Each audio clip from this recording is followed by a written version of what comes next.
uno de los problemas estructurales de todo sistema de control es que si no hay sanción efectiva y ejemplar, el efecto comunicacional, preventivo y disuasivo de la pena no se concreta. Y entonces hay esta sensación de impunidad. Tenemos que tener, yo espero que recuperemos pronto esa capacidad sancionadora, pero entre tanto estamos trabajando muy fuertemente en el tema de prevención. Comencemos, Contralor, por el informe que ustedes acaban de, o la información que acaba de emitir la Contraloría con respecto al caso de Miriam Morales, que no solamente ha sido secretaria general de la Presidencia de la República, sino que mientras estuvo en el Ministerio de Transportes y Comunicaciones habría cometido una serie de irregularidades que la Contraloría califica incluso como delitos. ¿Por qué no nos explica qué es exactamente lo que han encontrado en el caso de Miriam Morales y qué es lo que la Contraloría ha planteado con respecto a su caso? Bueno, efectivamente lo que se ha encontrado es una irregularidad, ¿no?, con indicios de responsabilidad hasta penal, producto de que la señora Miriam Morales, ex secretaria general de Palacio de Gobierno, en su trabajo en el Ministerio de Transportes, contrató, ¿no?, a través de una locación de servicios, ¿no?, por menos de 8 UITs, a quien sería, ¿no?, de acuerdo a toda la información y la evidencia que se ha corroborado, la hermana, ¿no?, de el padre de su menor hija, ¿no? Con lo cual se configura efectivamente una situación irregular y evidentemente no solamente de nepotismo, sino que también no solamente ella solicitó la contratación, ella dio la conformidad del servicio, de tal manera de que también estuvo involucrada desde principio a fin, ¿no?, generando la situación de una posible negociación incompatible, y esa es la razón por la que ya todo el expediente que ha sido derivado ya al Ministerio Público a través de la Procuraduría seguirá con las investigaciones respectivas, ¿no? De acuerdo, pero tengo entendido que esto es la punta del iceberg, ¿no? Es decir, ustedes van a iniciar una operación también para detectar las consultorías y todas estas contrataciones truchas que hay, a dedo, al tarjetazo. Le han puesto el ojo a eso, tengo entendido, y van a ver cuánto se gasta, cuánto pierde el Estado en este tipo de consultorías o tarjetazos que no valen la pena, que simplemente es porque eres mi amigo, mi primo, mi hermano. Efectivamente, Karina, tú tienes toda la razón. Tal como lo mencioné hace algunas semanas atrás, toda la Contraloría ha estado en modo COVID, es decir, solamente hemos visto temas de COVID hasta el mes de agosto, ¿no? En realidad hasta el mes de julio. Ya a partir del mes de agosto hemos empezado a trabajar en todo lo que no es COVID y a retomar todas las tareas, porque como ustedes comprenderán, las acciones del Estado no solamente son COVID. Estuvimos haciendo solo control simultáneo, es decir, advirtiendo las situaciones adversas y los riesgos en materia de en la pandemia, en la contratación de bienes y servicios, porque era lo urgente y lo necesario. Además teníamos el mandato legal de la ley 31016. Ahora nuestro foco de atención ya no es solo COVID.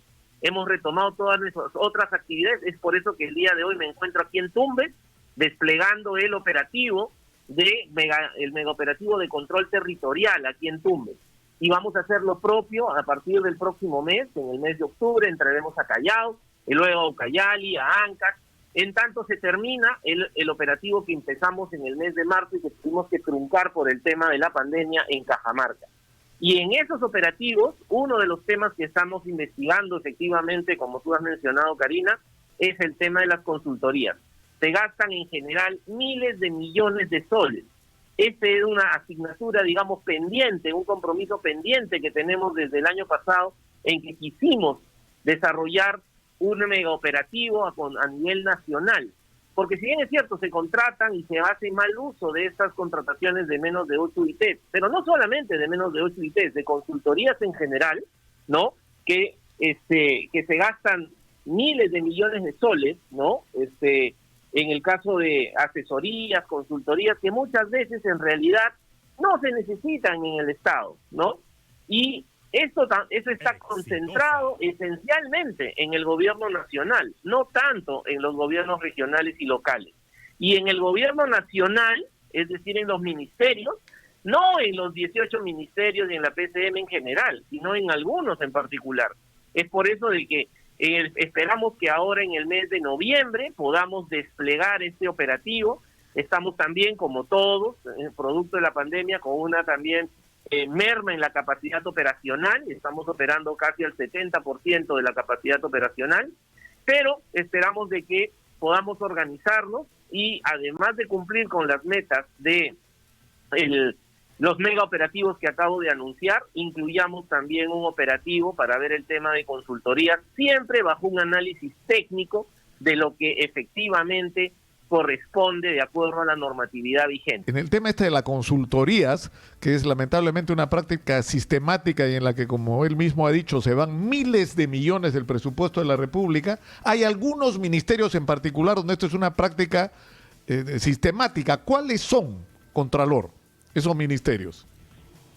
Bueno, esos ministerios son todos en general, pero particularmente hay las mayores cantidades de recursos de consultoría se dan en los sectores de economía y finanzas, en los sectores de transportes, en los sectores de educación. Y no quiere decir, Nicolás, de que las consultorías estén mal. Muchas de ellas seguramente tienen un objeto. Por ejemplo, dentro del rubro de consultorías está, por ejemplo, todos los gastos que hace la Contraloría para contratar a las sociedades de auditoría para que se lleven a cabo los procesos de auditoría financiera. Nadie está discutiendo o nadie debería discutir en realidad en esta lógica de que si eso es pertinente o no, o se hace bien o no. De aquí de lo que estamos tratando es identificar dentro de esos más de 1.000 millones, creo que han sido casi 2.000 millones de soles lo que se han gastado el año pasado, cuáles de ellas realmente han sido adecuadamente gastadas, ¿no? Dado que la Contraloría hace un análisis técnico, lo que no podemos hacer es generalizar. Bajo el rubro consultorías y asesorías se hacen cosas importantes. Por ejemplo, el expediente técnico de un proyecto muchas veces requiere una consultoría. El asunto está en focalizar bien el trabajo y vamos a terminar de hacer planificación y vamos a compartir con ustedes eso. Claro, pero yo creo que lo importante de lo que hemos estado hablando en los últimos meses con usted es no de casos particulares, sino de prácticas sistemáticas, ¿no es cierto? O sea, por ejemplo, cuando nosotros hemos abordado el caso Richard Swing, lo que hemos dicho es, no es una excepción, lamentablemente es una regla, por todos lados hay Richard Swing, y usted lo está acreditando ahorita con el caso de Miriam Morales en el Ministerio de Transporte. El tema de las consultorías, ¿no es cierto?, utilizado como mecanismo para sacarle la vuelta a la ley y meter gente a la que no necesita porque ya tiene funcionarios contratados y pagados por el Estado que podrían hacer lo mismo, ¿no es cierto? Pero en tercer lugar, hay otra práctica sistemática que es el de las adquisiciones. Yo hasta ahora, Contralor, no logro entender por qué todo el mundo anda comprando mascarillas, todas las entidades públicas. ¿Por qué no se hace una compra centralizada? Es decir, porque la idea no es solamente detectar lo que está mal, sino corregirlo, ¿no es cierto? O sea, por ejemplo, yo no entiendo cómo puede hacer la Contraloría para examinar y hacer seguimiento a todos los procesos de compra de mascarillas. Y son miles, ¿no es cierto?, las instituciones que están comprando mascarillas.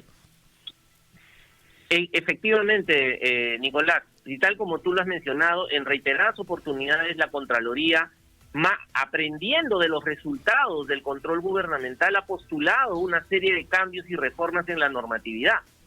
¿Qué hacemos sin tener un proceso de compra centralizada, por ejemplo?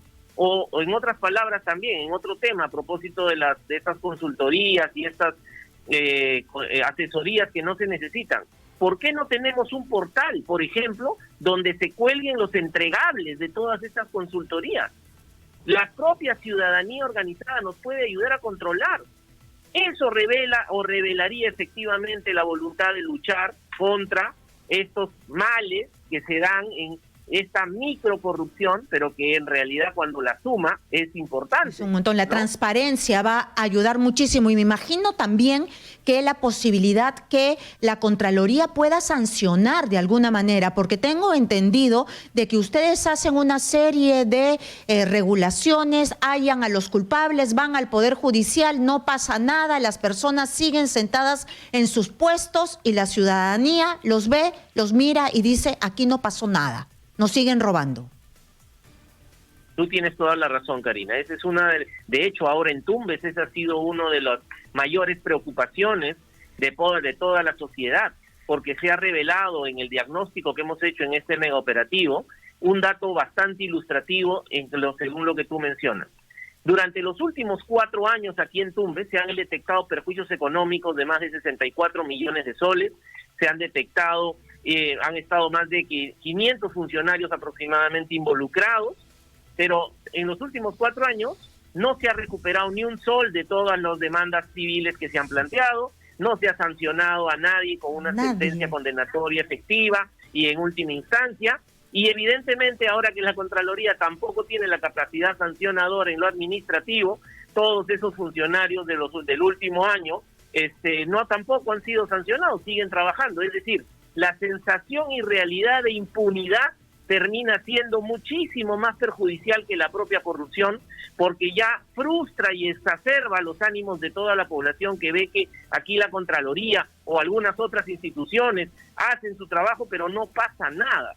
Esa es la razón por la cual hemos exhortado en reiteradas oportunidades al Congreso de la República de que nos puedan devolver la capacidad sancionadora. Bien grave que el Contralor General de la República nos diga no pasa nada, porque el problema, Contralor, y sobre eso hemos estado tratando de llamar la atención, es que, y lo hemos hecho en conversaciones con usted también, de que la corrupción no se trata de individuos, ¿no es cierto?, sino de un sistema en el Perú. O sea, los individuos pasan, y la prueba es la cifra que me ha dejado espantado.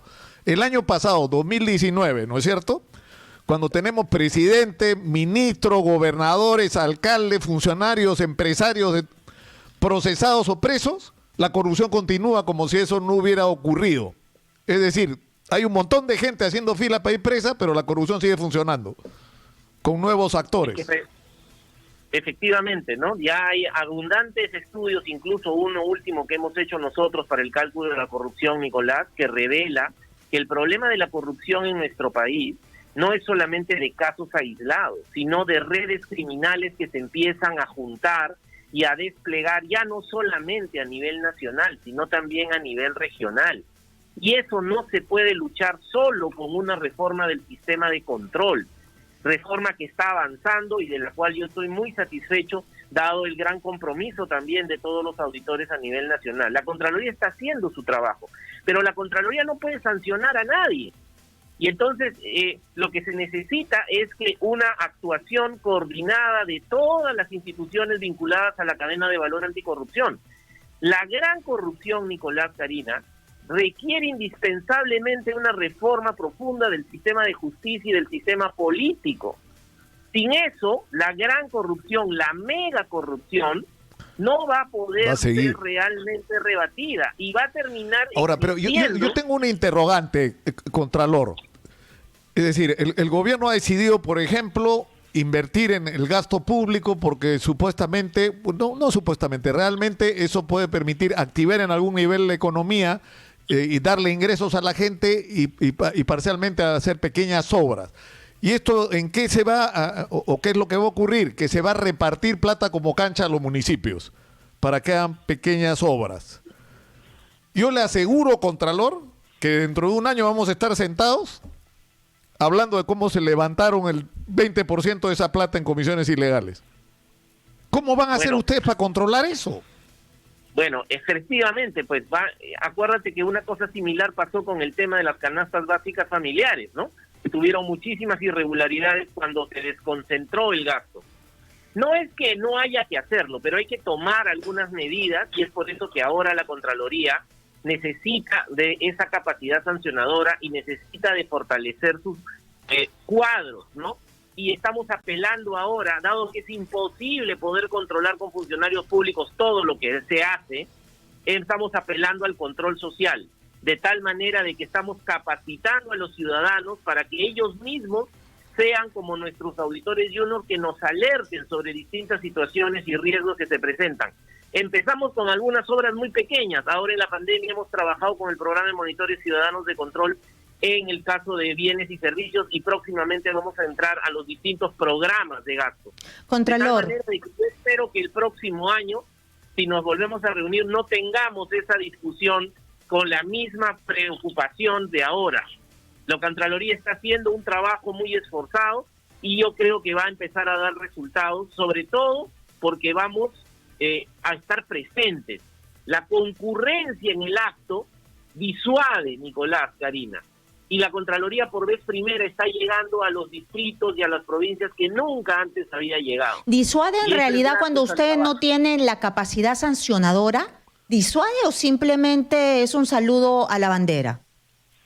Bueno, ahora, dado de que los informes de control se publican, hay un proceso de disuasión. De eso nos ayudan ustedes mucho al difundir los informes y entonces toda la población se entera de quiénes son las autoridades o los funcionarios y que han cometido irregularidades. Incluso cuáles son las posibles sanciones en materia administrativa, civil o penal. Pero claramente uno de los problemas estructurales de todo sistema de control es que si no hay sanción efectiva y ejemplar, el efecto comunicacional, preventivo y disuasivo de la pena no se concreta.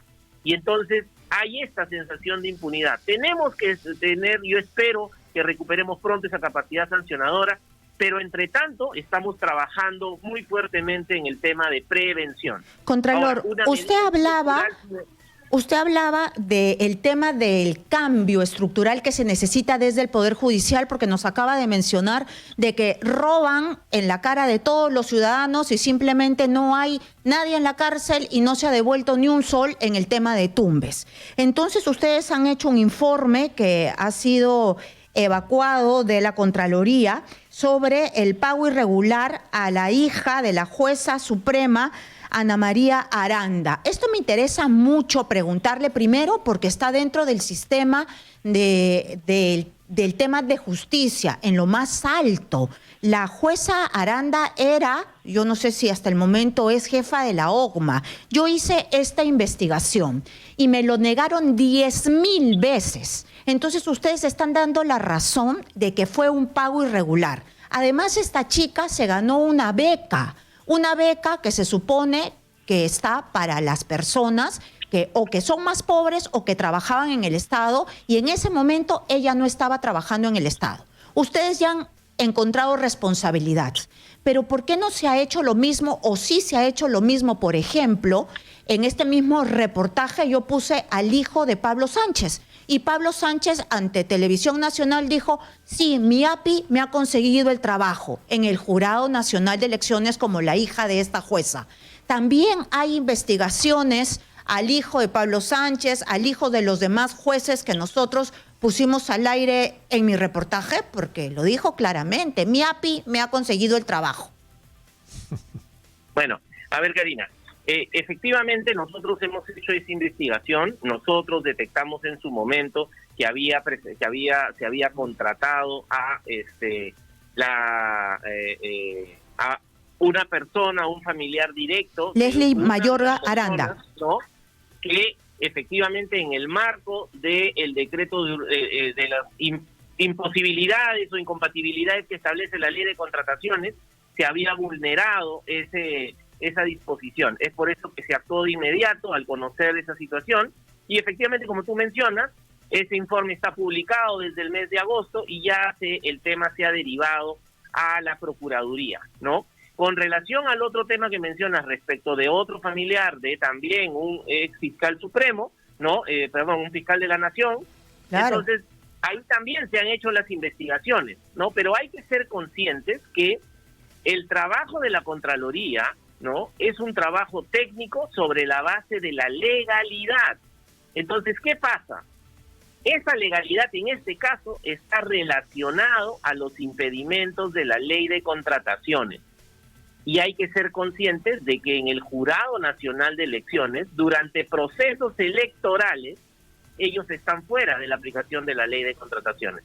Es por eso de que el informe que salió, no ha salido ningún informe sobre... Claro, es la trampa a la ley, porque que tu papá, fiscal de la Nación, te consiga trabajo ya debería ser un motivo de ponerle la lupa. Sin embargo, así como estos casos vamos a encontrar, como usted bien dice, miles y miles en el Estado de personas que están simplemente porque son familiar de alguien.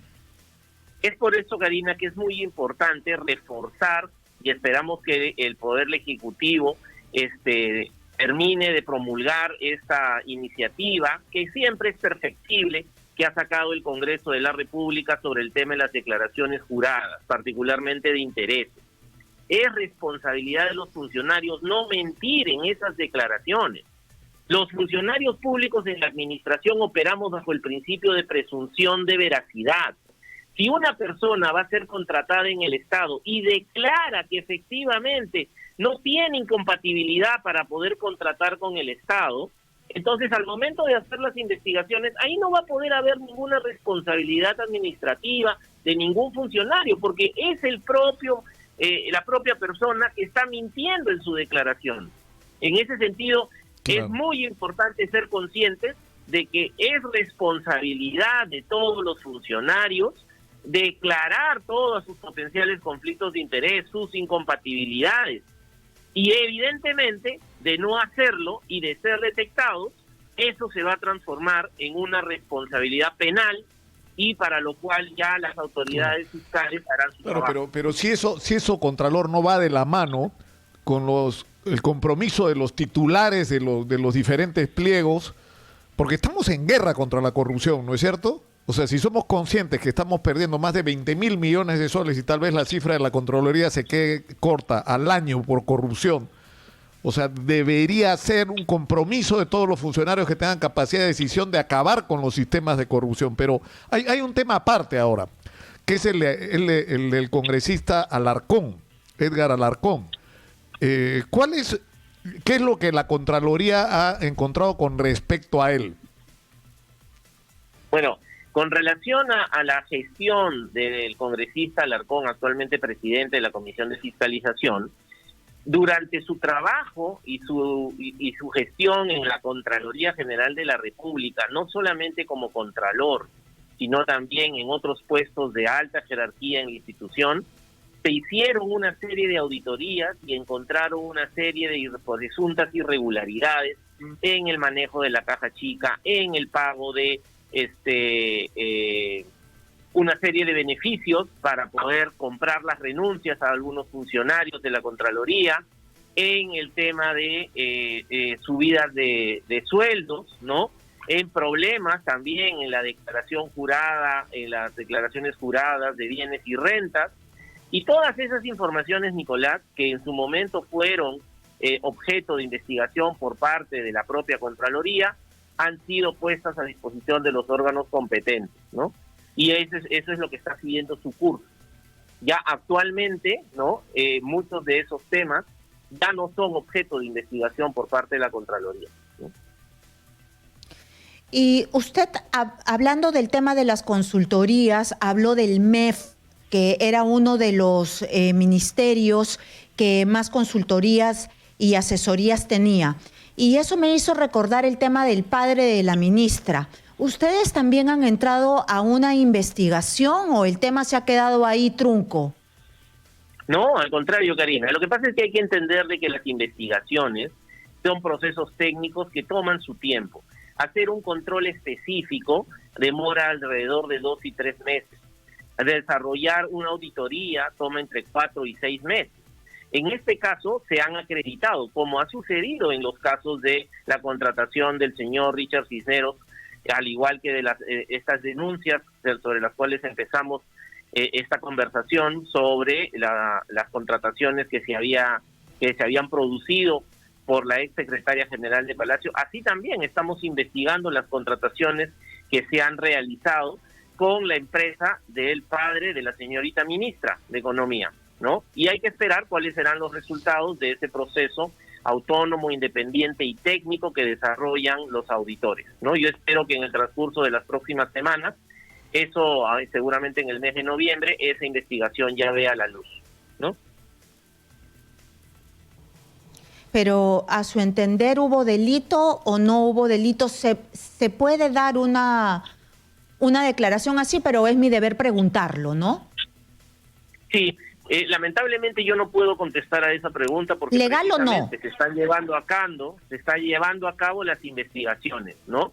El asunto es que hay que esperar que estas concluyan para podernos pronunciar respecto de los resultados de la misma, ¿no? Lamentablemente ahora esas investigaciones tienen reserva de la claro, porque, pero en todo caso, Contralor, lo que habría que acreditar es si hubo omisión en la información con respecto a un posible conflicto de intereses y, en segundo lugar, determinar si hubo o no alguna intervención de la ministra en esta contratación, ¿no es cierto? Esos son los dos temas que hay que no es tan complicado en realidad, ¿no? Así es, y hay en realidad uno tercero, ¿no? Que es verificar si efectivamente hubo una incompatibilidad respecto de la contratación, ¿no? ¿Cuál era la situación legalmente establecida del señor padre de la ministra de Economía respecto de esa firma y si es que posiblemente se podía o no haber contratado a pesar de las incompatibilidades, o mejor dicho, sin vulnerar las incompatibilidades que establece la ley de contratación, ¿no?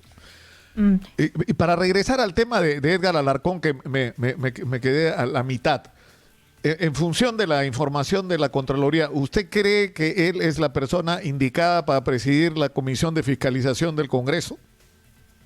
Bueno, nosotros, Nicolás, hemos expresado nuestra posición institucional a través de una carta, porque nosotros tenemos una magnífica relación, no solamente de ahora, sino de siempre, desde mi gestión con el Congreso de la República y con las distintas comisiones. Y mantenemos un apoyo institucional y una relación a ese nivel con todas las comisiones. Sin embargo, nos ha preocupado y hemos expresado esa preocupación formalmente al señor presidente del Congreso respecto de al posible conflicto de interés que se podría presentar, dado que el presidente de la Comisión de Fiscalización iba a participar directamente de uno de los subgrupos de trabajo que está investigando un caso en la Contraloría.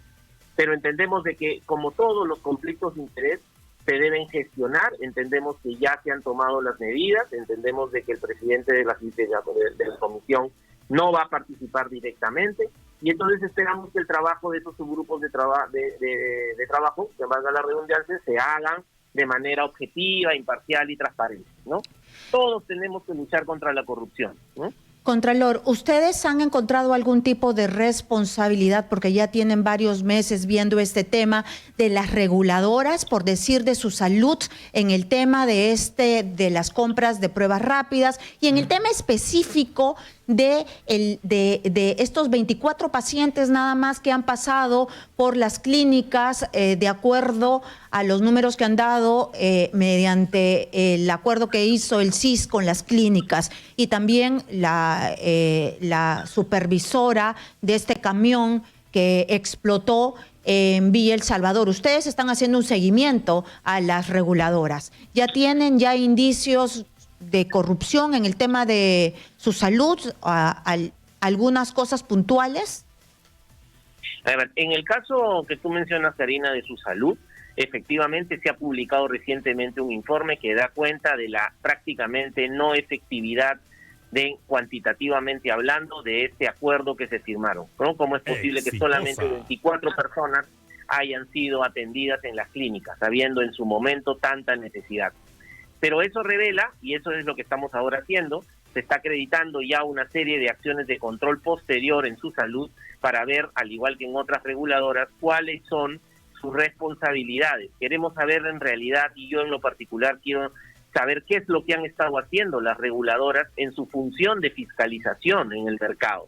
Porque nosotros nos preocupamos casi de la cuarta parte del Producto Bruto Interno, que es el gasto público, pero hay unas 3/4 partes, y en esas 3/4 partes hay una enorme cantidad de recursos involucrados que afectan directamente los bienes y servicios que son privados en su prestación, pero que tienen una enorme connotación para la ciudadanía. Y para eso el Estado debe regularlos. Ahora, si me permites, para terminar la idea, en el caso de Villa El Salvador, se han identificado una serie de responsabilidades penales. Ese es un informe que ya se emitió en una serie de funcionarios involucrados, ¿no?, en Ocimermin, ¿no?, por la omisión de funciones que tuvieron en su momento respecto de este tema del camión en Villa El Salvador y la explosión que enlutó a varias familias, ¿no? Entonces, la Contraloría está trabajando. En el transcurso de las próximas semanas se van a empezar a conocer con más, a través de los informes, las distintas acciones en el marco de este operativo para ver el trabajo de las reguladoras, ¿no? Yo tengo una pregunta sobre proyecciones, porque me ha llamado la atención todos los días, y no le exagero, Contralor, todos los días me llega información de casos de corrupción asociados a la emergencia por el coronavirus. Y las dos últimas, ¿no es cierto? La policía aérea y el incidente último, esta es una de las escuelas de la policía, donde hay 1,5 millones de soles que se han manejado de una manera absolutamente sospechosa, por decirlo menos, ¿no es cierto? ¿Cuánto calcula usted, Contralor, que se puede haber ido en corrupción en todos los gastos que se han hecho relativos a la emergencia por el coronavirus? A ver, ese es un cálculo que no podemos tener ahora, Nicolás, pero que lo vamos a calcular una vez que termine la ejecución de este año. Pero un dato importante que tengamos presente es lo siguiente. El año pasado se ha perdido por corrupción, inconducta funcional, ineficiencia, porque no se puede separar con precisión eso, ¿no? De hecho, por ejemplo, ese nivel de gasto de los 23.000 millones equivale al 15% del presupuesto ejecutado. Ahora bien, en pandemia, en emergencia, la evidencia empírica nacional e internacional revela de que los casos de corrupción se elevan exponencialmente, porque los riesgos son mucho más grandes, se flexibilizan todos los procesos de contratación, se liberalizan una serie de reglas, se puede contratar sin competencia, muchas veces sin transparencia, ¿no? Entonces, en ese sentido, es posible pensar de que esa tasa de 15% en el tema de la pandemia sea mucho mayor. Sin embargo, esa es la razón por la que la Contraloría ha hecho un gran esfuerzo y se ha emitido una ley en un acierto por parte del Congreso de la República de sacar la ley 31016.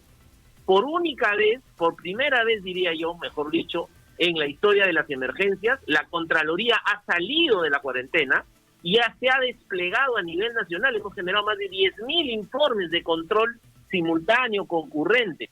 Esperamos que efectivamente esa situación haya mejorado y haya evitado que la pérdida que siempre existe haya sido bastante menor. Pero de eso daremos cuenta en realidad en las estimaciones que hagamos al primer trimestre del próximo año.